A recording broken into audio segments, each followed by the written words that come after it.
Fortis hospital से हैं। Sir बहुत बहुत स्वागत करती हूं मैं आपका। डॉक्टर, सबसे पहला सवाल मेरा आपसे यही है कि हम समझना चाहते हैं दूसरी लहर पर हमने कितना कंट्रोल कर लिया है और तीसरी जो लहर की बात लगातार की जा रही है उसके लिए देश इस समय कितना तैयार आपको नजर आ रहा है? देखिए, ये बात तो पक्की है कि हम अगर अभी तक लगाम नहीं थी तो अगले 15 दिन में लगाम लग जाएगी। अगर मैं गुरुग्राम की बात करूं, आज पिछले 2 दिन से number of calls, number of लोगों का आना कम हो रहा है। 15% से लोगों का कम आना हो चुका है, ये बात पक्की है। अब रही बात तीसरी वेव की, मैं बड़ा सवाल आपसे ये पूछ रहा हूं कि तीसरी वेव आएगी क्यों? अभी दूसरी वेव खत्म नहीं हुई, 4 लाख केसेस हैं, 4000 लोगों की मृत्यु हो रही है, जो बहुत ही दुखद बात है। और हम तीसरी वेव की बात कर रहे हैं। इस समय लोग ऑलरेडी पैनिक में हैं। पैनिक में होते हुए तीसरी वेव नहीं आएगी, आप ये बात समझिए। हमको ये बोलना है तीसरी वेव नहीं आएगी, क्योंकि तीसरी वेव तक अगर हम कोविड एप्रोप्रिएट बिहेवियर यूज करेंगे, साथ में वैक्सीनेट करेंगे। अभी अपना ध्यान जब ऑक्सीजन से खत्म हो जाएगा, जब हमारी इमीडिएट चीज टल जाएगी, तब हमारे को एक मुश्त होके, एक दृष्टि से, एक टारगेट रखते हुए, एक लक्ष्य रखते हुए 1 करोड़ लोगों को रोज वैक्सीन देते हुए 3 से 4 महीने में 60 करोड़ लोगों को वैक्सीन देना आवश्यक है। सिर्फ सिंपल गणित समझ लीजिए, 90 करोड़ लोग हैं, 15 करोड़ को लग चुकी है। 75 करोड़ का 60% 45 करोड़ होता है। 2-2.5 करोड़ प्लस सीरो सर्विलेंस का डेटा मिला के 8-10 करोड़ लोग ऑलरेडी इन्फेक्ट हो चुके होंगे।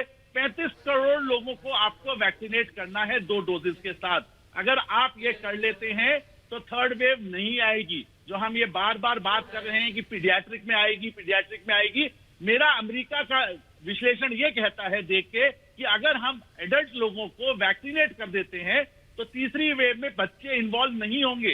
इस बार बच्चे इन्वॉल्व क्यों हैं? स्कूल तो नहीं खुले थे बच्चों के, बच्चे घर पे थे। कोरोना कहां से आया? एडल्ट से आया। अगर एडल्ट से घर नहीं आएगा तो बच्चे इन्फेक्ट नहीं होंगे, क्योंकि वो कामकाजी नहीं है। तो मेरा आपके चैनल से, क्योंकि आपका चैनल बहुत लोग देखते हैं और सरकार की गलियारों में उसकी बात सुनी जाती है, तो मेरा एक निवेदन है, थर्ड वेव का इस समय बात ना करें। लोग डर रहे हैं, पैनिक में जा रहे हैं। जी डॉक्टर राहुल, मैं आपकी बात बहुत अच्छे से समझ रही हूं और गंभीरता से इसे ले रही हूं कि पॉजिटिव रहने की इस समय बहुत ही ज्यादा जरूरत है। दूसरी बात जो आपने कही कि वैक्सीन इस समय बहुत ज्यादा इंपॉर्टेंट है। आप खुद भी जानते हैं कि वैक्सीन लोगों को लग चुकी है और लग भी रही है, आगे भी लगेगी। लेकिन वैक्सीन के अलावा, जैसे कि हम खबर भी बता रहे हैं अपने दर्शकों को कि लोग नाराज हैं, स्लॉट्स नहीं मिल पा रहे हैं। कुछ देर पहले हमने केजरीवाल को भी सुना, उन्होंने भी बताया कि दिल्ली में कभी है और इस तरह की सिचुएशन कई और राज्यों में भी है। उसके अलावा लोग अपने आप को किस तरीके से बचा सकते हैं, खास करके वो लोग जो इस समय आइसोलेट है अपने घरों में? देखिए, एक सिंपल सी बात समझिए। कल आर्थिक साइंटिफिक सलाहकार ने हमें ये बताया 3200 वेरिएंट हैं। क्या उन्होंने ये बताया कि कोई भी ऐसा वेरिएंट है जो आपका मास्क भेद के अंदर जा सकता है? क्या उन्होंने ये बात बताई? इसका मतलब तथ्य ये है कि कोई भी वेरिएंट आ जाए, आंध्रा वेरिएंट आ जाए, दिल्ली वेरिएंट आ जाए, बंगाल वेरिएंट आ जाए, आपका कवच मास्क जो है उसको भेद के अंदर नहीं जा सकता। अगर हम कोविड एप्रोप्रिएट बिहेवियर अपनाते हैं तो हम तीसरी वेव को हरा पाएंगे। इस बात को प्लीज गांठ बांध लीजिए और समझ लीजिए। भले ही सरकार कुछ कहे, नेता कुछ कहे, अभिनेता कुछ कहे, पक्ष कुछ कहे, विपक्ष कुछ कहे, अपना मास्क नीचे नहीं आना, ये आप गांठ बांध लीजिए और करना चालू कर दीजिए। इस समय की आवश्यकता ये है, हम लोगों को ऑक्सीजन की आवश्यकता है, बेड्स की आवश्यकता है। जब इसका ऑडिट होगा तो आपके चैनल से मैं 8 मई को ये प्रिडिक्ट कर रहा हूं, जब ये ऑडिट होगा और सरकार ऑडिट करेगी कि आइडियल कंडीशन में हम सबके पास बेड होते, ऑक्सीजन होता, तो शायद 500-600 से ज्यादा लोगों की मृत्यु नहीं होती। अगर वैक्सीन हेजिटेंसी नहीं होती। मैं आपको एक उदाहरण देता हूं। वार्ड में 200 पेशेंट है, 200 में से 195 ने यह कहा कि हमने वैक्सीन नहीं लगाई क्योंकि हमें लगा कि कोरोना नहीं आएगा। उल्टा मैं आपको बताता हूं, जबकि 1600 हेल्थ कर्मियों को फोर्टिस में वैक्सीन लगी, उसमें से 104 लोग संक्रमित हुए और सिर्फ एक आदमी हॉस्पिटल आया। बाकी 104 लोगों में से एक भी बंदे को हॉस्पिटल की जरूरत नहीं पड़ी। इसका मतलब 0.06% लोगों को हॉस्पिटल एडमिशन की जरूरत पड़ेगी वैक्सीन के बाद। वैक्सीन के बाद कोरोना हो सकता है, मास्क ना हटाइए। हमने ये भी ड्वेल किया, जो ये हाई रिस्क ग्रुप था, इनको कोरोना क्यों हुआ? जी, मास्क की वजह से। सिर्फ मास्क आपको बचा सकता है। पब्लिक जो आपको देख रही है, मेरा निवेदन यह है कि आज से मास्क को अपने 2 साल तक अपने जीवन का अहम अंग बना लीजिए। कोरोना नहीं आएगा, ना थर्ड वेव आएगी, ना फोर्थ वेव आएगी। डॉक्टर, कुछ लोग जो कि कोरोना से प्रभावित हो चुके हैं और होम आइसोलेशन में है, ऐसे में कुछ लोगों के साथ वो स्थिति भी आई है जब एक समय के बाद उनका ऑक्सीजन लेवल डाउन होना शुरू हो गया और अस्पताल जाने वाली नौबत आ गई। लेकिन ये नौबत ना आए उसके लिए लोगों को क्या करना चाहिए जो होम आइसोलेशन में है? देखिए, सिंपल सी बात है, गाइडलाइन बिल्कुल स्पष्ट है। पहले 5 दिन आपको स्टेरॉइड नहीं लेनी है, क्योंकि आपका रूरल हिंदुस्तान में बहुत चैनल जाता है।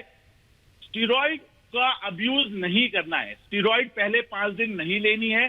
सिम्टम आने के साथ ये मत सोचिए कि मुझे कोरोना नहीं है। 3 चीजें प्रमुख है। सिम्टम आए, टेस्ट कराइए। टेस्ट का रिजल्ट 24 से 48 घंटे में लीजिए। अगर टेस्ट का रिजल्ट नहीं आ रहा है तो अपने आप को आइसोलेट करके रखिए जब तक रिजल्ट नहीं आता। हर सिम्टम इस समय कोरोना का सिम्टम है, भले ही वो सर दर्द हो, पेट में दर्द हो, लूज मोशन हो, कुछ भी हो, कोरोना का टेस्ट जरूरी है। जो लोग होम आइसोलेशन में है, रोज अपना सैचुरेशन चेक करते रहें। जहां पे भी वो 94 से नीचे आने लगे, आपको तत्परता से डॉक्टर से बात करके आपको होम केयर से हॉस्पिटल केयर की तरफ आगे बढ़ना आवश्यक है। जी, डॉक्टर से बात करनी जरूरी है, सबसे इंपॉर्टेंट चीज यही है। डॉक्टर, आपने स्टेरॉइड का जिक्र किया, स्टेरॉइड को लेकर ही मैं आपसे सवाल पूछना चाहूंगी। जो कोरोना के मरीज हैं उनको डॉक्टर स्टेरॉइड दे रहे हैं, लेकिन कुछ लोग ऐसे भी हैं जो अपने आप से ही कोरोना से बचने के लिए स्टेरॉइड लेना शुरू कर देते हैं। तो ये कितना डेंजरस है, कितना खतरनाक है, मैं चाहूंगी कि आप दर्शकों को समझाएं।